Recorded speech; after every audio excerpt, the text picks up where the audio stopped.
Hello, everybody. This is Dane Gentry with the Standing Back Up podcast. Today, I have a special guest, Mr. Paul Zolman. He's a love language guy. He has a book that he wrote, as a best-selling author of. The Role of Love. Is that the name of the book, Paul? Yes. How long ago was it when you wrote that book? Just wrote it last year. It actually became an international bestseller last year. That's awesome, man. So tell me how you got into the love languages, man, how you grew up and all these different kind of things. Thanks. Great question, Dan. I appreciate you being letting me be on your show. It's really important to me, and hopefully it'll be important for your audience as well. I grew up in an angry household, and angry household looks like this, Dan. There's no boundaries. There's a lot of abuse. There's physical abuse. There's verbal abuse. There's sexual abuse. There's just a lot of kinds of abuse. There's people will talk when you're talking. They'll talk over you. And nobody gets heard. And they're critical about everything. I thought when I first heard the word movie critic, I thought that'd be a great thing for me because I'm critical by nature anyway. Right. Because that's what my parents taught me. I thought it'd be a great movie critic, but then just they really should name that something different. They should be a movie recommender maybe or something like that. But anyway, I grew up in that critical household, and I decided at age 17 that I didn't want that anymore. I decided I'm going to move out. I thought it was the circumstance that really was putting that on me. I moved in with my brother, and I found that my brother had similar issues that my father had. We would stack one annoyance on top of another annoyance on top of another annoyance, and then we'd have a flash of anger. And I didn't want to do that. And I saw my brother do it. I thought, I'm not going to do that. When I have children, 8 children later, I'm still doing that. I was still stacking that anger, stacking those annoyances, always annoyed at other people because I hardly ever annoyed at myself, just annoyed at other people. Right. And so as I'm stacking those annoyances and being critical of what their faults were or their weaknesses, legitimate faults or legitimate weaknesses didn't matter. I was focusing on that my whole life. And I realized that what? I'm missing a lot of that person. I'm missing the good parts of that person. And to me, as I started to make that realization, I realized that I was focused on maybe 10, maybe 20% of the personality of that person that was faulty. I was missing 80 to 90% of that person. What's right about that person? What could I love about that person? It didn't dawn on me until about 15 years ago when I was dating someone. First marriage ended in divorce. So now I was single 15 years ago, was dating someone, and it's now time for Big Brother approval. I'm number 10 of 11 children, Dane. Oh, wow. Big family. Big family. Yeah. Yeah. My grandfather had 19. My father had 11. I only had 8. Only 8, huh? Yeah. We're sizing it down as the generations come down. My children are only having 3, Dane. I don't get it. I want more grandchildren. How do you do that? And it really points at it. What my problem was, that feeling like I had control over what other people were doing. I realized that's a boundary I didn't learn. That thinking I could control or just be critical enough of another person to guilt them or shame them into doing what I wanted to do for them wasn't working for me, and it just wasn't something that engendered love. So my dating this girl, I took her for Big Brother approval, 300 miles north of where I live, and first thing that happened, we go in, my sister-in-law pulls her aside and says like this: the only emotion that the Zolman family learned growing up was anger. At first dating, I said, then it made me mad. Yeah, of course. Yeah, you got mad then. I just verified exactly what she just barely said. And I realized, this is an opportunity. I can either make it better or I can make it worse. I thought, I've got to change that perception of the Zolman family. And I had that opportunity right there and then. I thought, well, I'll read the color code. I'll read some books and try to get the education that I need, because I didn't get it when I was younger. My father only graduated from 8th grade. My mother, a high school graduate. And I thought education really changes a lot of things in that way. So I thought, maybe I'll get some education. I like the principles of the 5 love languages, but I didn't get it, Dane. From where I came from, didn't make sense to me. You mean, Dr. Chapman, if I guess what Dane's love language is and cater to that, Dane and I are going to be buddies. I'm a really bad guesser. Wasn't working up until then, and it still wasn't working for me then. The other thing that Dr. Chapman has in his book is says if you take this survey, you'll find out what your love language is. Well, what the heck am I supposed to do with that, Dr. Chapman? Advertise? Hello, Dane. I'm Gifts. What do you have for me today? It was just so awkward. I did not want awkward. I'd already been doing awkward. I was the guy, Dane, that was like the guy in the swimming pool. He has an accident. Everybody's scattered. You repel people when you get angry. And I was repelling people like that person in that swimming pool. I wanted to draw people to me. I wanted people to come to me unabated, just on their own, and just kind of develop relationships. But instead, I was repelling people with this anger issue, the stacking and of the annoyances and having those flashes of anger. I wanted to overcome that. So that's basically the background why I wanted to learn about love. And I settled on the 5 love languages, just the principles. Neither one of these applications were working for me. So I thought, well, maybe I can make a different application of this. And even as dysfunctional as our family was growing up, we played games, and those games brought us together.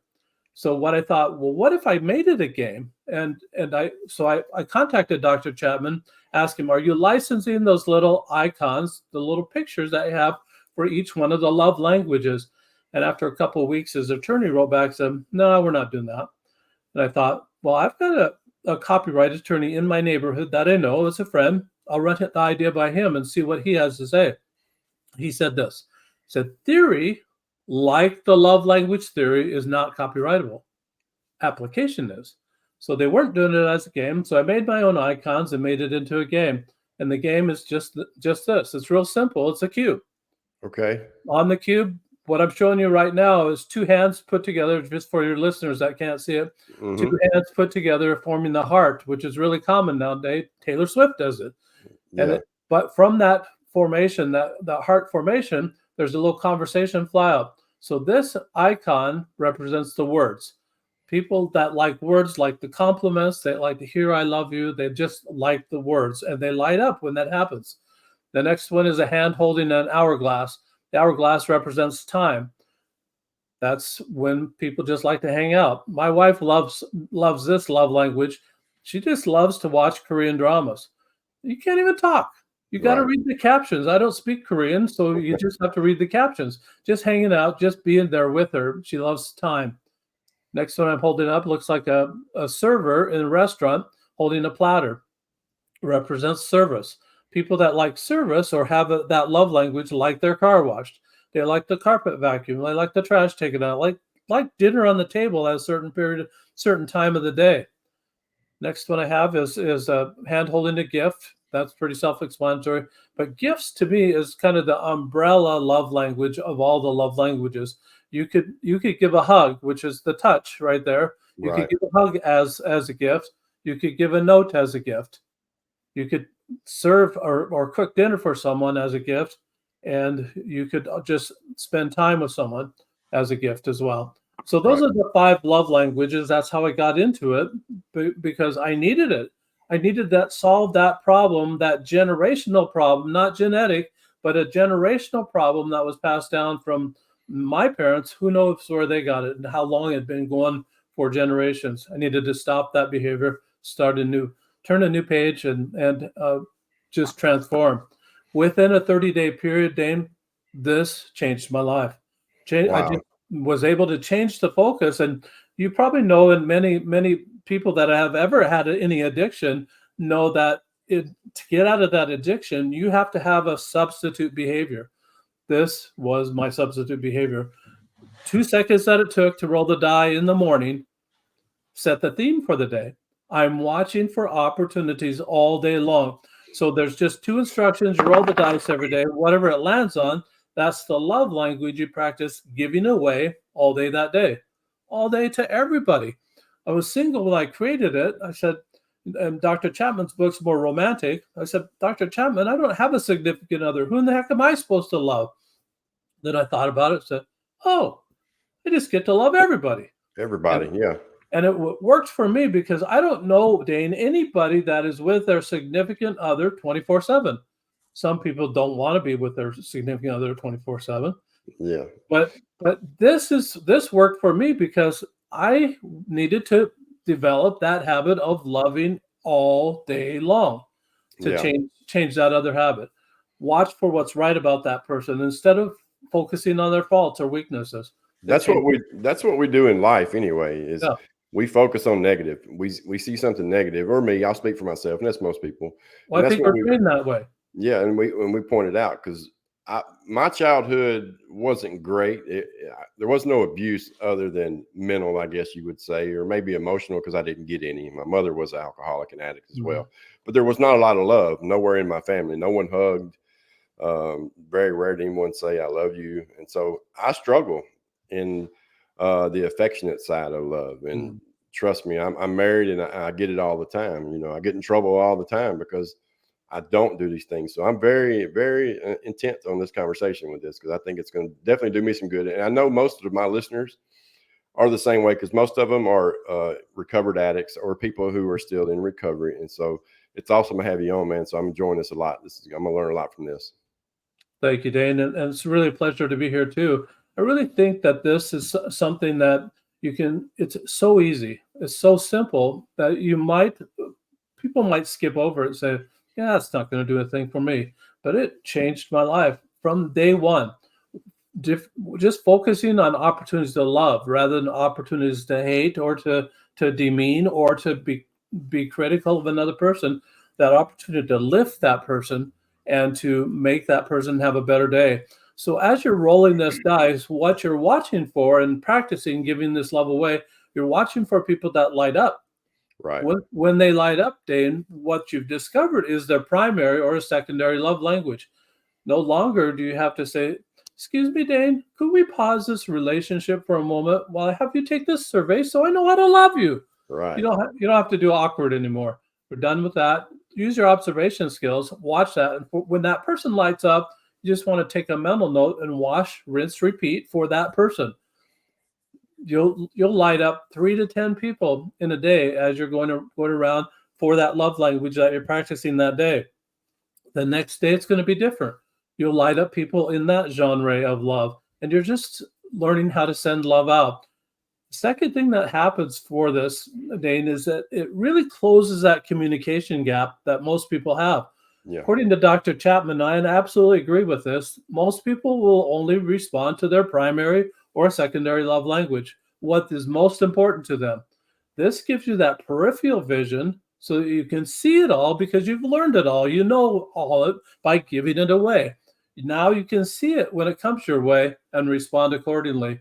If someone's loving on you and it's not your primary love language, you can say, oh, I see they're sending love my way, but it's not my primary. But I know it. I know they're really trying to send love to me. You can respond to that. Right. I see what you're saying now. Yeah. My thing is, like, with my wife, she is, I guess as people say, wears her heart on her sleeve. She is a lover of people, just in general. And the way that she loves me and the boys and all these things is unlike anything I've ever experienced and witnessed in my life. And early on, it was like, oh man, this is fake. Nobody can be this open to love, or love this much, let me say. And like I said, I was an angry man. I lived with a lot of hate and different things for a long time. When you go to prison that long, you develop that. I mean, it's part of it, because it's just such a cold world. And I've been sober for a while now, and I grow every day. But just this weekend, we had a deal to where I wasn't maybe catching on to what she was trying to say in a love way, if that makes any sense of what I'm trying to say here. And so all these little things are things that I'm going to take notice to this game, these little cubes, that's for sure. And another thing I'm thinking on as you're speaking is, the more love we put out, the more love we bring in, and it's positive energy. And so I don't see how it can be anything but good all the way around, because the more positive we put out, the more we get in. Yes, we need to be recharged ourselves. I understand that. But the more we're doing that, and that's what we need in the world, man. We need more love and kindness and compassion for others. I agree, Dan. As you're working with us and sending it out, you're trying to send this out without any expectation that's coming back to you. And we all need to be recharged, as you'd mentioned. We do need that recharge. But and most people will get a kick out of and a charge out of making someone else's day. When you make someone else's day, it makes you feel good too. Yeah. You're not looking for the payment, but you're just trying to make other people have a better day. When you give it out without any expectation, you're trusting the laws of the universe that were in place before you or I were ever born. The Right. law of the harvest would be one, karma would be another, law of attraction is another one. All those kind of say the same thing in a nutshell. It's whatever you send out someday is coming right back to you. Why would you ever be critical and send out hate or send out just despising people? Why would you ever send that out? Or why would you choose to do that? Because guess what? It's coming right back. And Exactly. do you want them to look at your faults?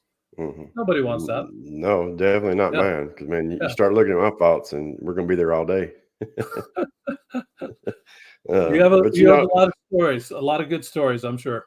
man, it was it was a ride, man. But I looked at myself, not that I was better than anyone or anything like that, but I knew there was more to my life than that. I always knew that. I always knew I was different because I had a heart, man. Even though Yeah. I tried to play the tough guy role, and all these things. But you just mentioned karma. I'm a big believer in that karma, and that's what I'd Mhm. always think about.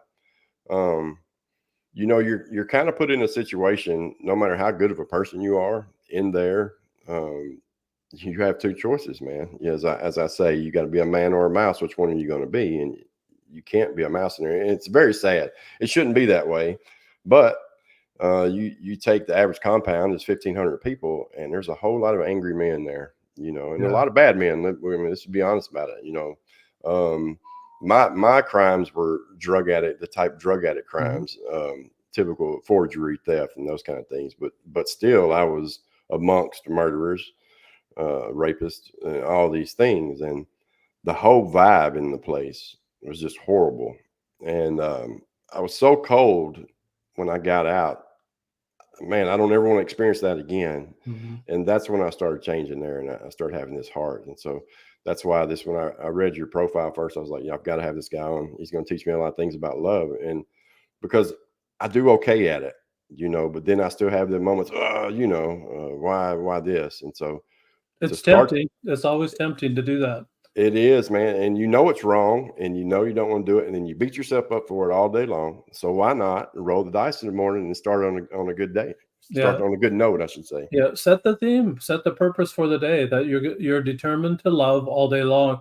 When you're doing that and developing this habit, Dane, there's some other things that happen too. It really it develops a literacy that I think is lacking in the world right now. That we're really kind of illiterate when it comes to sending out love and the way we receive it. We think it's a business transaction. Like if I want a hug, I'm going to send a hug out, and it's just that's if you reduce love to a transaction, it's really not love. That's a business. And Right. it's so if you're expecting reciprocity, if you're expecting something to come back because you're giving it away, if you're expecting to come back, you're expecting a transaction. You really need to move away from that type of mentality and just give it out just without any expectation. It takes it's kind of fearful. It's like almost jumping off a cliff because you're sending it out, not knowing how it's going to be received, not knowing if it's ever going to come back. Just send it out. And it's more about who you are, Dane. It's more Right. about who you are and the character that you have, the determination that you have to send love out all day long. But that's the only thing that's about you. All the rest of love is about them. What is it that's going to make them light up? When we have that focus on them, not about, we're not going to be in that little whiny voice and say, well, I told you how to love me. Why aren't you doing it? Don't Right. you want to get to that whiny voice because it doesn't do any good. You could sit in your house and wait for love to come to you, or you can walk down the street. You're going to be waiting a long time. It'd be like prison. I mean, you're Yeah. going to be in solitary confinement for a long time if you don't get up out of your chair, walk down the street. There is someone in your neighborhood that is lower, feeling lower than you feel every day. There's pain under every household.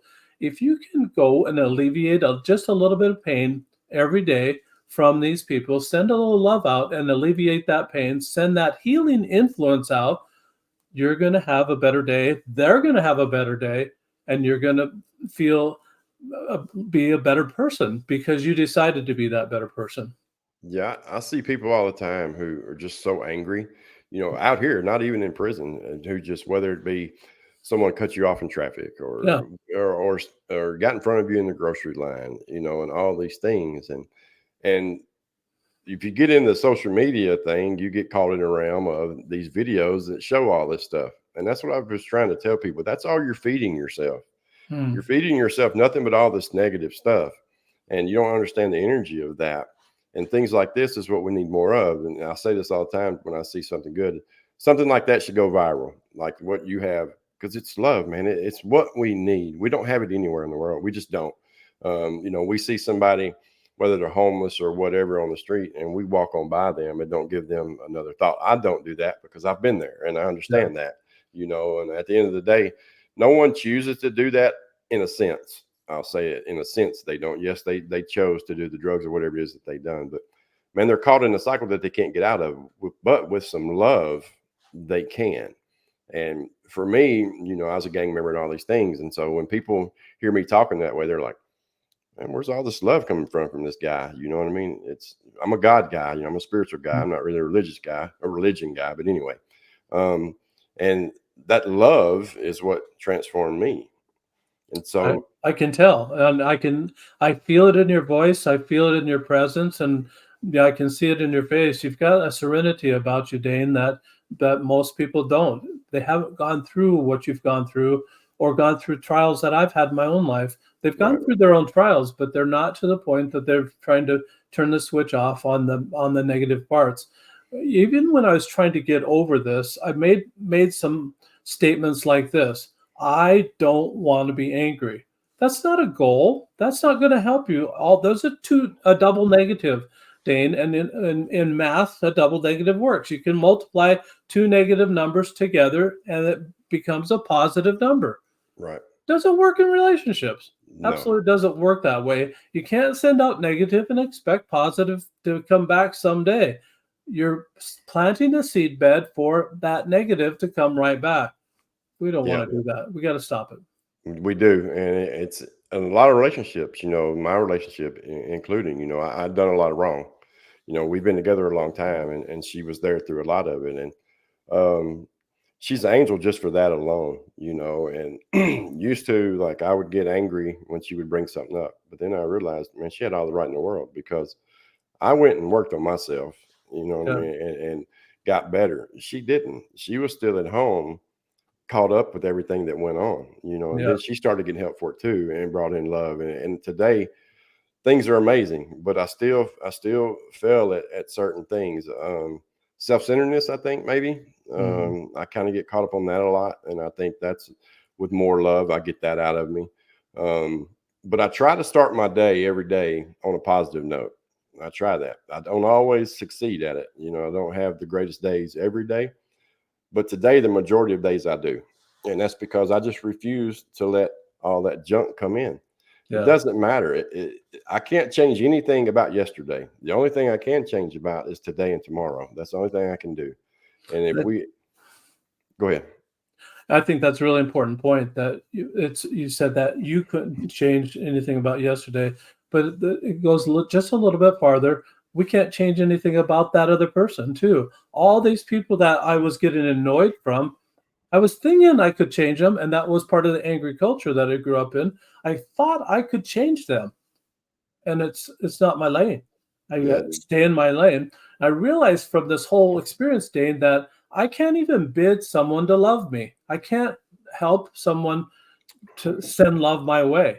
What I do have control over, what I can do, is send it out and educate myself enough so that I can respond when it comes my way, and respond in appropriate ways as well.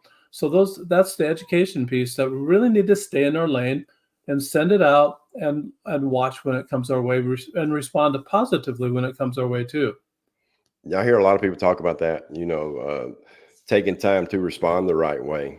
But the more that we train ourselves and our mind and our brains or whatever to respond the right way, I think it becomes easier. I was the same way. I only had one way to respond with anything that I didn't think fit in my world, we'll say. And that was anger, and I didn't want to deal with it.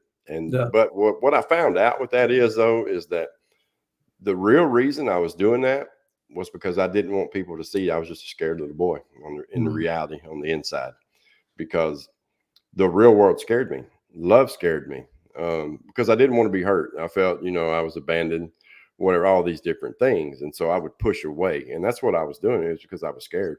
It wasn't necessarily the other person. It was me. And I had to realize that. That's the reality of it. A lot of times when we're responding in a certain way to people, it's really what we have going on. Exactly. And that could be their anger that they're sending over to you as well. That there's something that happened before that moment that they became angry towards you. It's not necessarily of the moment. What I found in my process, Dane, that really worked for me, a couple of things. One is, if I could describe what behavior I was having at that moment, and I actually developed a spectrum from angry on one side, love on the other side. Where on that spectrum was the quality? What would be an adjective or a descriptor of what kind of activity I'm doing right there at that moment? If it was closer to the angry side, I try to think, well, what would be the opposite of that? Just take, for example, patience on the loving side versus impatience on the angry side. Another example would be sarcasm. Sarcasm to me would be on the angry side. Well, what would be the opposite of sarcasm? And what comes to my mind is somebody that would be genuine, right, authentic, somebody that's true blue. And when you put sarcasm and authentic and true blue on the table, what are you going to choose? Most people want to be authentic. They want to be genuine in whatever they say. When you can dissect it and have that self-actualization moment, then is the only time that you can actually make progress toward where you want to go. You just say, what behavior am I expressing right now? What's it? How find a word that describes it, then find the opposite of that word. It will help you understand where is that activity on the spectrum, so that you'll be able to make the changes you need to move to that loving side. It worked fabulous for me. Just work with opposites. We have opposites all around us. Right. You use that to your benefit to make that heal for you and also heal for other. When you're sending this love out, it's going to heal people. That's what we are. We're healers of other people. And as we're healing other people, just like Jesus did, we're saving ourselves. One other thing about Dr. Chapman, he was a Baptist preacher, and he said that these 5 love languages that we just talked about, 5 love languages actually were things that Jesus did in his life. So I did my own little fact check, and scripturally, Jesus, he touched people. He touched people's eyes so they could see, their ears so that they could hear. We absolutely love his words. He paused. He spent time with people. In fact, he was 4 days late after Lazarus passed away, 4 days late to get to Lazarus to raise him from the dead. He just took time with people. You would think that would be an emergency. He obviously served people, and then he operated with the gifts of the Spirit. So if we can reconcile to these love languages, in essence, we're actually following Jesus Christ. And I'm a Christian myself, and I think that that's really what attracted me to that, the whole idea, the principles. Like I said, the romantic side of it wasn't working for me, and Dr. Chapman's suggestions weren't working for me. This rolling the die provides the variety that you'll need in your life. It's not like taking the survey and put you in this box. Dane, if you're in that box, from Dr. Chapman's theory, I would have to feed you tacos every day of your life, every meal of your life, because I know that's what you like. I'm going to feed you tacos every day of your life. This is different. This provides that variety that you're going to get different kinds of love from your loved ones and sending that out. And by doing that, you're just going to have, it's going to be a more fun. Somebody told me the other day, when you make it fun, it will get done. They came up with that. I thought that is perfect. We made this fun, made loving fun, and it's going to get done just because we choose to do it every single day. Yeah. And also I think, I call it being stale or whatever, when you've been with someone for so long and maybe the romance is not there as it was. It's still there and you still love them the same, or some people say, well, you're not in love with me. I think this also can help us with that as well. Because like you said, it's fun. It's something that you will do together. You can do it with your kids, do it with whoever you do it with. But I'm thinking right now of me and my personal relationship and what's going on. And again, like I said, I've been failing on some things, man. And so I'm very in tune to this because I feel that God drew me to you. I'll say that now. And some other people are coming on too. But because this is an area that I need to grow in because I work in addiction. Okay. And we have a sober living home and we're doing all these things. I'm getting into speaking, and that's the message that I want to bring is love. That's all we need is a little bit of love, because that's what changed me at the end of the day. Of course, it was God first, but it was Beth, my wife. Okay. She loved me, man. How she did it. It's a God thing. She's an angel. You know what I mean? But that love is why I'm still here today, without a doubt, because I became suicidal. I never was a suicidal person, but I became suicidal at the end of my addiction. I was tired. I had enough. I couldn't stop. But what I found out is that it wasn't that I couldn't stop. I wouldn't stop. That's the whole thing. And so I'm on this thing now with people saying I can't. Yes, you can. You can. You can't because you won't. And that's the reality of it. Opiate addicts always use the excuse, well, they're going to be sick a little bit. And yes, you are. And you're not the only one. I wished I could tell you that you're not going to be. But with love and kindness and all these things, we'll get you through it, man. And that's what I need to be better at. I need to walk the walk. Let's say it that way. In every area of my life, because I used to be very angry in traffic and all these things too. And I'm from Nashville. And in case you don't know, it is horrible here now when it comes to traffic, man. I've been there. Oh my God. It used to not be that way.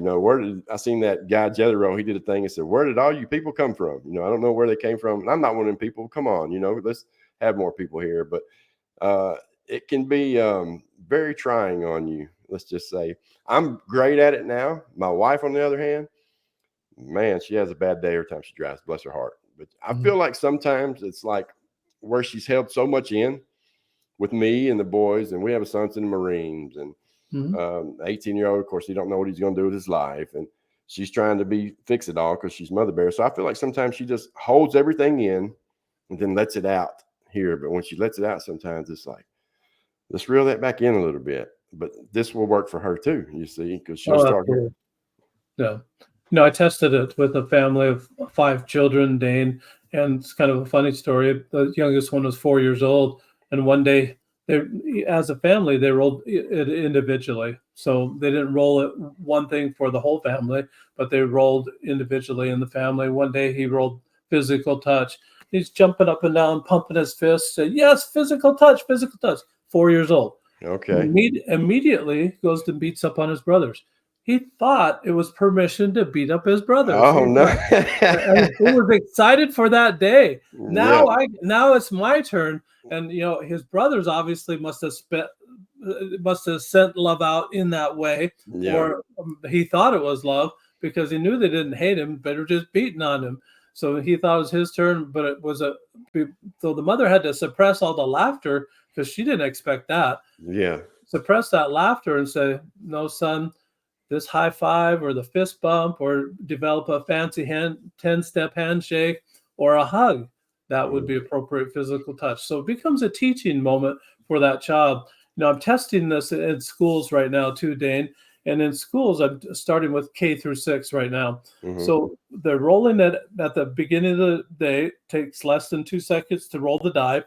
The teacher might take 30 or 45 seconds to say, class, this is the type of behavior we're looking for today. And so at the end of the day, what happens is I've given the teacher a PDF of a journal page that has what they rolled, opportunities they saw to love in that way, and what they did about those opportunities. So at the end of the day, that student, that 6-year-old or 9-year-old, has to write what they did, what opportunities they saw to love that way, what they did about it. And then the teacher does a check mark. The great stories she might hold over and read at the beginning of the class the next day. And so now that student, that 6-year-old, is now responsible for their own actions. It took me until age 35 to realize I got to stop blaming my father for all this anger and all these things that I'm doing right now. My father had been dead 7 years by the time I was 35 years old. I was still blaming him. Yeah. I had to stop that blame game, that victim mentality, stop that and realize, oh, I'm responsible. It was one of the best epiphany moments that I've ever had in my life. I just realized that I'm responsible for my own actions. If we can teach these kids at a young age that they're responsible for their own actions in a loving way, and at the same time, teach them all 5 love languages so that they know them backwards and forwards, they're going to be better junior high or middle school people, high school people, college people, and people in general. They're just going to have a basic learning, that those basics. What I found after doing all this, Dane, is that I found instead of stacking these annoyances that I had and having that flash of anger, now I'm stacking kindness on top of kindness on top of kindness. And it's getting me to a higher level of love. These are the basics. These are just a high water or a low water mark. Everybody needs to know all 5 love languages so we can see it when it's coming our way and we know how to give it away. As we stack those kindnesses, though, it gets us to charity and compassion and mercy and forgiveness and trust, intimacy. It'll get us to these higher laws of love, that you've got to have these kindnesses. If you want excellent intimacy in your wife, in your life, you've got to have stack these kindnesses throughout the day for that to be happening.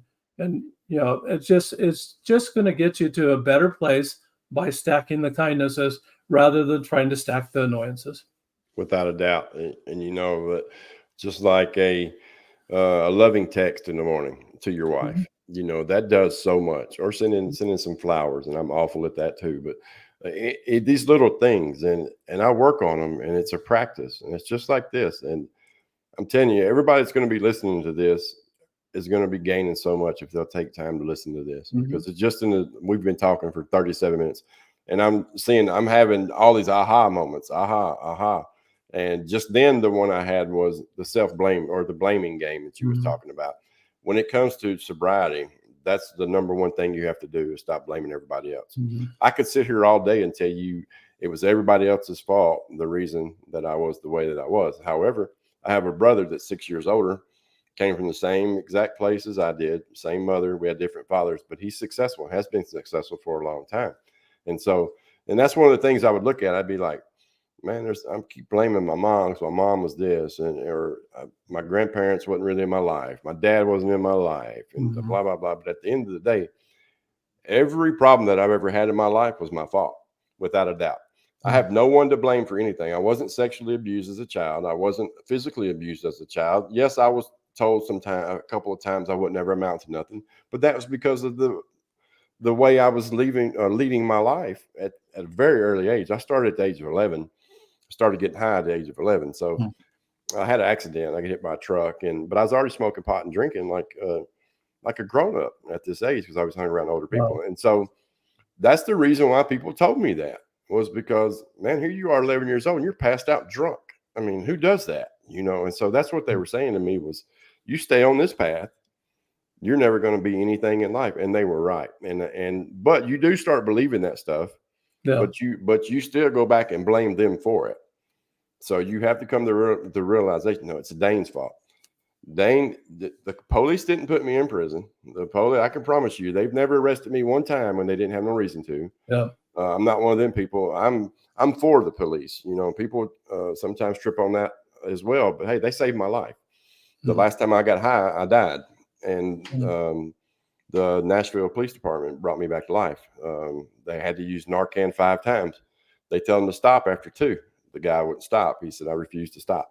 Wow. So, I wrote him a letter from jail. I went to jail and I wrote the guy a letter. And that's when I knew I was changing too. But like I said, but it's all about love. See, that guy had love that day. He had love for somebody that he didn't know. I was just in a lot of people's eyes, just a piece of junkie. That's all I was.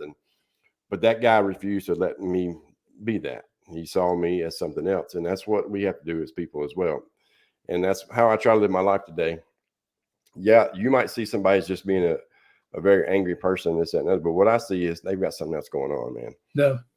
And let's try to, what people don't realize is just a simple, how you doing today, what that can do to someone. Mm-hmm. Yeah. Have a genuine interest in them. And just you don't say, hi, how you doing? And just walk right by. Just wait for the answer. And I think that we really need to put the brakes on a little bit and have better relationships in that way. Take the time to spend time with that person and find out what you can do to help make their day a little bit better.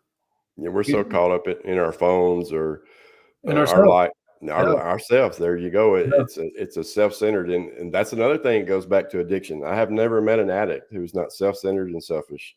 That's two things of, some people call it a disease, some people don't. I'm not going to debate that, but I will say that you can find 99% of the same thing in every addict. That's what I can say.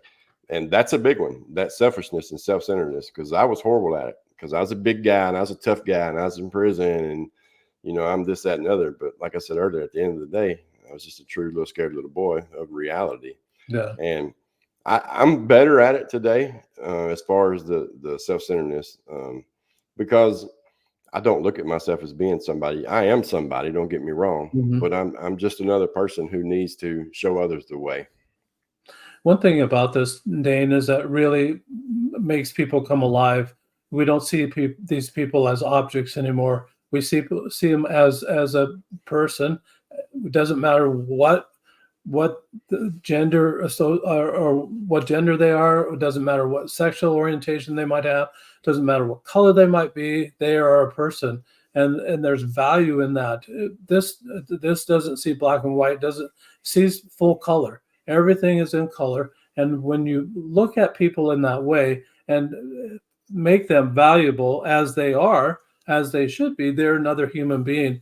And we don't need the diversity culture. We don't need any of that because of who you now are, looking at people as real people and just acknowledging that they're worthy of love, regardless of what they're doing. They're worthy of getting love in one way or another. And why not you? Why not have it be you sending it out to them? Yeah, without a doubt. And we do get caught up on, especially, the media and the race thing and the sexual thing. And all that is hate. And that's, we took God out of everything, first off, in America. And now in America, that's all we have is a big old curtain of hate and anger all the way around. And we wonder why things are so bad when we could change it with something so simple, and that's love. And the simplicity of this is a tool. The carpenter has their tools, the electrician has their tools, the mechanic has his tools. There's not many love tools out there, genuine love tools that will help you. This, as simple as it is, has been just a tremendous help to me all day, every day for several years. I got this copyright in 2017.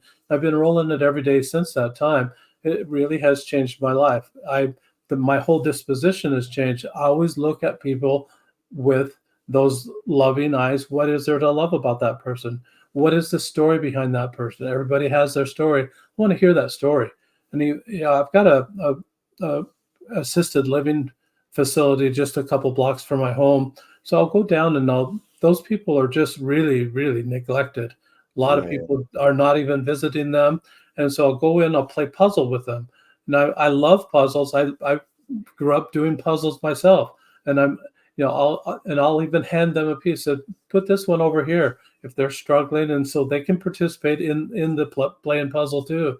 And it's just really kind of a fun thing. But while I'm playing puzzle, you can talk with them and you can ask them, have them tell your story. In fact, I talked to a guy that's 88 the other day, and he was having a hard time getting around. So I took him, and he and his wife needed to have a ride to the hospital. So I took him to the hospital. I said, what you need is a little electric bike. I've got an electric bike, and I mostly ride it down there to go visit with them.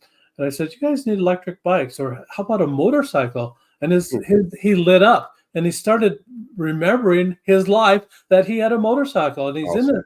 he's in that part of the facility that's really assisted living, not independent living. So he lit up about the motorcycles and just started remembering something of his own life and started telling me about that. And that's what we're here for. We're here to light them up. Without a doubt. That's something right there. It's so amazing because I say this to Beth all the time. Do not put me in a nursing home. And she's like, I never will. And I was like, please don't do that, because she used to go and visit a lady for someone else. The lady's daughter lived in another state, and just asked, and Beth would go over there, and the lady would barely even acknowledge Beth being there, but Beth would get so much joy from this. And she would drive an hour to go do it, and she would sit there for 15 minutes or whatever. But after time, the people got to where they didn't want Beth there because she was pointing out a lot of stuff that they were doing wrong. And even when COVID hit, Beth would go and sit outside the window, and she would sit out there and wave and talk to her. And we need more of that. Yeah. And that just shows me, again, just how amazing of a human you are to do that. Because it's not about me, Dane, and let's not make it about me. It's about whoever you are, deciding who you want to be and the kind of person that you want to be. And there's so much hate. Choose another route. Just choose. There's so many people to love out there. Just send it out. It'll come back. It will, and they need it, man. You know, I needed it, and God knew that I needed it. That was without a doubt. You know, not that my mother didn't love me or my grandmother didn't love me. I needed to see that unconditional love. And when a person sees that, it does a lot for them. I don't care who you are. You can sit there and act as though you're just this big angry, this, that, and the other. You want love. You need it. And, you know, it's a fuel for your soul. And when you finally get it and start feeling it, it's amazing. And you'll never forget it. You know, whether or not these people that you see know, in my mind, they know and they remember you and they look forward to seeing you, because people have a spirit about them, or as some people want to say, like when you walk in a room, people are going to get that from you. And that's what we need too, because a lot of things are fake in the world. And we see a lot of these smiles and people come up shaking your hand. To me, I can point it out. I can tell you you're fake in a matter of 30 seconds of talking to you, because you know why? Because I was fake for a long time. And I know all those signs. And I had a guy tell me, he said, I make little videos about God. And he said, God is fake, people are real. And it ticked me off at first, but then it kind of made me laugh. And so I sent a little video back and I said, you know, I was fake, as fake could be. And I only became real when I found God. And I said, you know, that's the problem with the world today. You know, everybody looks at everything else as being fake. So you think God is fake. Try God, give it a chance and see what happens. Dan, you'll like this word. You know, you've heard of karma and you've heard of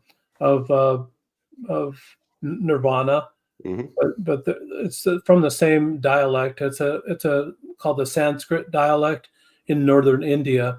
One other word that we've incorporated into our society is called namaste. You know, they put their hands together like this and they say namaste at the end of a yoga class, and then they just bow their head, close their eyes, and what it means is that the Hindu interpretation of namaste means the God in me sees the God in you. Or in other words, the divine in me sees the divine in you. And I think that that's very appropriate with what you're saying right now, that we need to see the God in other people. We need to see the goodness that other people have. If we can do that, they're going to have a better day. We're going to have a better day. Hopefully it'll spread from our neighborhood, from our house to the neighborhood, to the community, to the county, the state, the nation, and then the world. We need to be those people that start it and be like Johnny Appleseed, so to speak. Plant those seeds of goodness. Instead of saying you're no good, you're not going to amount to anything. My father especially had that phrase. He'd hold up my son above his head and shake him like this and say, you're no good.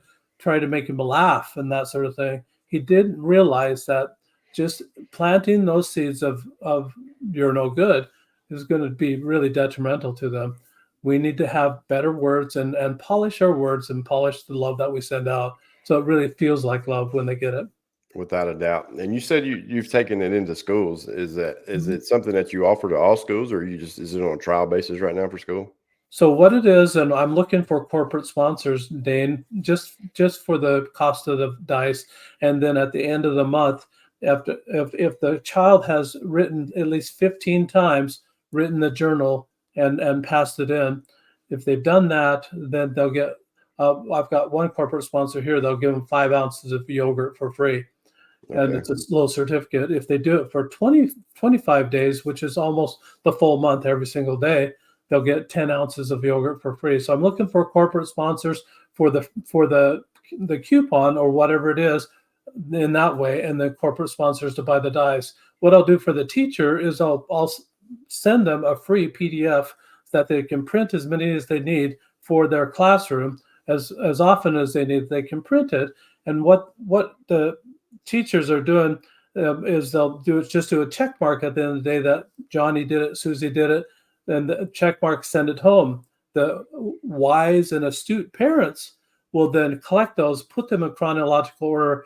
At the end of that first grade year, they'll bind it or something to keep it together so that now Susie has a journal of their first grade, or Johnny has a journal of his third grade. It's a love journal that they started at that young age, and now they've got it. I would have absolutely loved to have a love journal of my first grade teacher. It was so much different than being at home.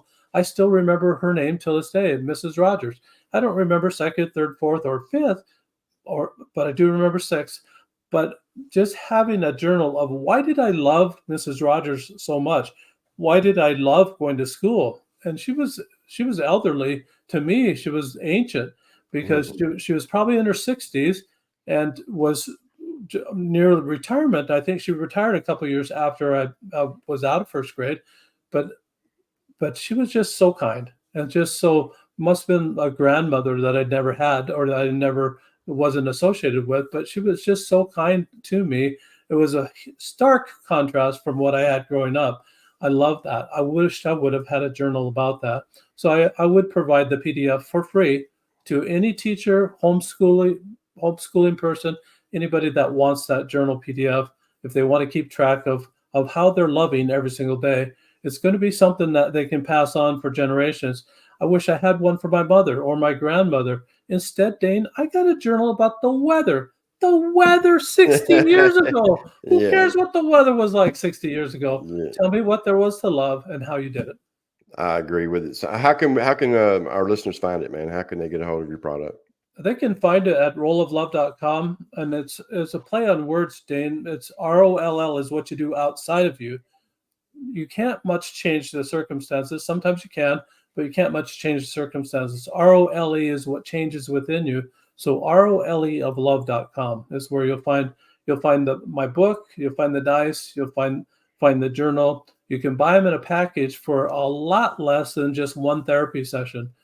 $29.99 is what special is right now, plus shipping, and it'll come right to you. And that's the special we have on right now. The giveaway for the show is that journal page. That if you want to start journaling, I'll send the PDF to you. Just have to contact me through that. That's awesome, man. I mean, it to me, $29, man. I mean, no money's tight for a lot of people, but it'd be well worth it for Absolutely. sure, because it changes everything, man. I mean, Mhm. let's just think about it. Everything that'll change in your home and the whole atmosphere and the energy. I'm on this energy thing, man. I've got a lady I'm gonna talk to you about energy, and I kind of got into the energy a couple of years ago. I started looking into it, and to me, it all goes back to faith. Really, at the end of the Mhm. day, that's what it is. It's faith and positivity and love, comes in there. So I'd recommend anybody going to get it. I'm going to buy one. I can promise you that. We're going to get one. We have a friend who is a principal at one school, and we have another friend who's a teacher at another. Mhm. I'm going to send them an email out and get them to watch the show, Nice. and hopefully they'll get in touch with you and get some things, because our schools could definitely use it. And start them young, man. Start them young, and there's no reason not to. Well, I think it's going to tamp down a lot of the ideas that the kids might have that violence is okay. They see it on TV that it's okay at TV. They think that it might be okay. It's not, and this moves them from that angry thing, like it did for me. It moved me from being angry and thinking I had the ability to manage other people's lives. It moves it from that to the realization that I better manage my own life. I better be responsible for my own life, and then start loving in that way. What kind of life? Decide right now. What kind of life do you want to send out there? What kind of life do you want to have? Whatever you want to whatever you send out is the kind of life that you're going to get. Without a doubt. Want it loving, send out love. Without a doubt, man. I agree so much, and I want to thank you again for coming on, man. Have we covered everything here, buddy? Anything else? I think we got it. I think all right. You did well. Thank you so much. Thank you, man. I appreciate it. I look forward to speaking to you again anytime. If you have anything come out, just let me know. I'll get you back on. Like I said, we'll be in touch. I'll send all your information out, man. Try to get some people to get your product. Sounds great. Thank you, Dane. All right, I appreciate your time. Thank you, Paul. See you next time, buddy. God bless. All right. See you too. Bye-bye.